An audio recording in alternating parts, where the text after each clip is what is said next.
So I ended up planting all the cherry beans here, and I put a black cherry tomato in there. Let me show you. It already has beans, the first of the beans. So cool. I can't wait. And I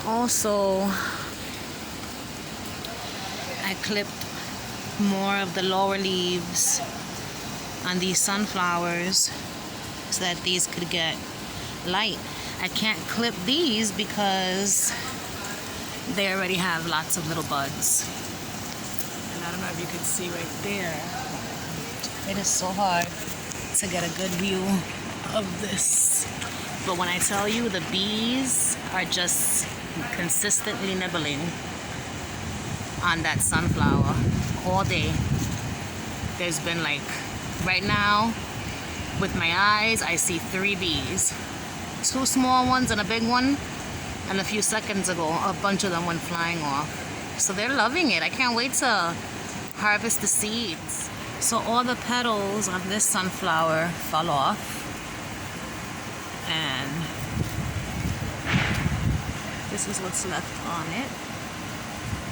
All the little flowers budded. It feels so soft.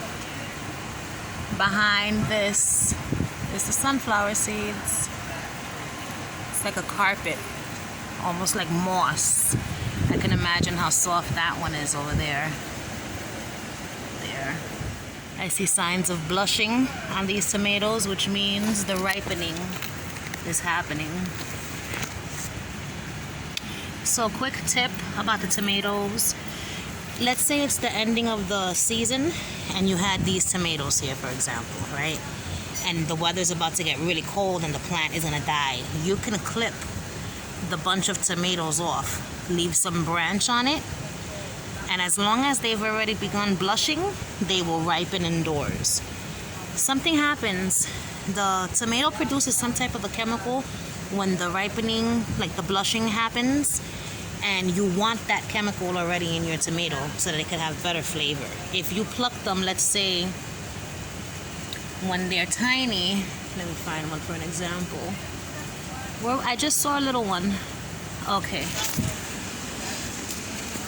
So let's say you've got one like this, right? It hasn't started blushing, it's still growing.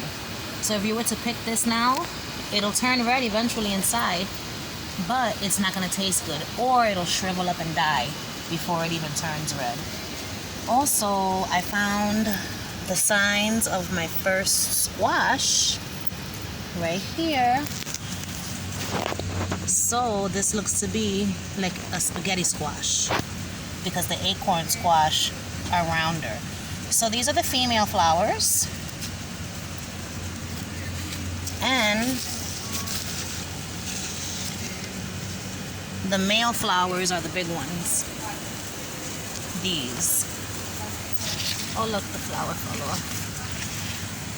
So these are the male flowers here with nothing attached underneath.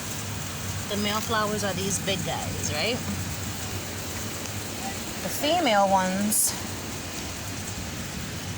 are the ones that have the fruit behind them. The newest addition to the garden, more dragonflies. So these are like wind chimes, but they light up. And they don't really make noise. They're plastic, you know. This guy, I think it's time to move it because it's getting caught up in the tomatoes.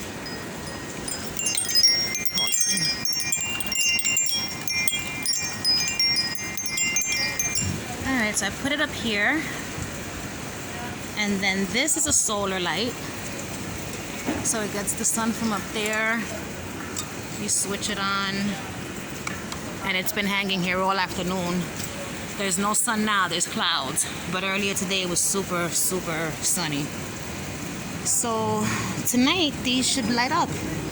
And they're supposed to light up in different colors, which is exciting. The dragonflies, in memory of my dad. His rock is here. Papi. My grandfather's rock. Faco.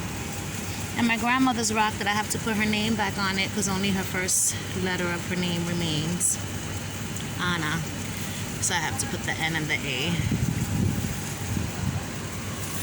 And I still haven't trimmed this down. Oh my god, look at this.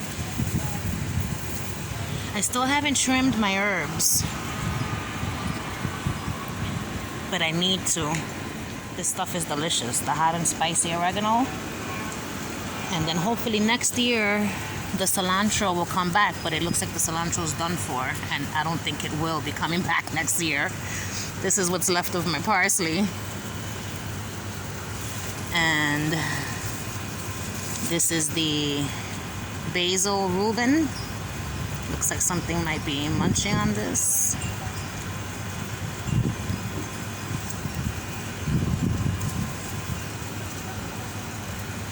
So good. It's like almost like a sweet basil kind of a thing. I don't know.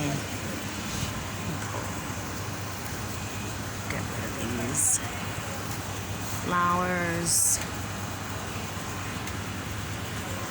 I'm gonna put these in my drink right here, right now. Here's my drink. Already has an array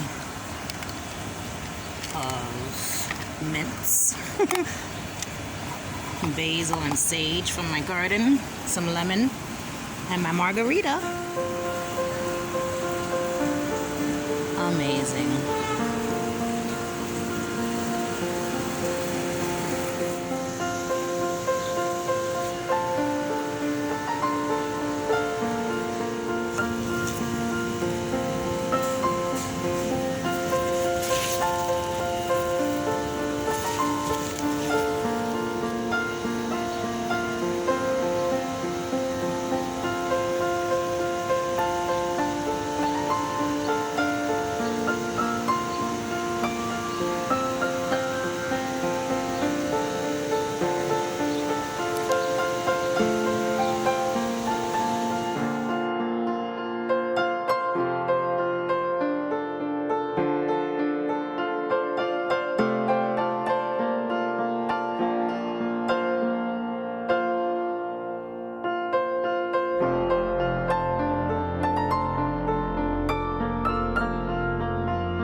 Work,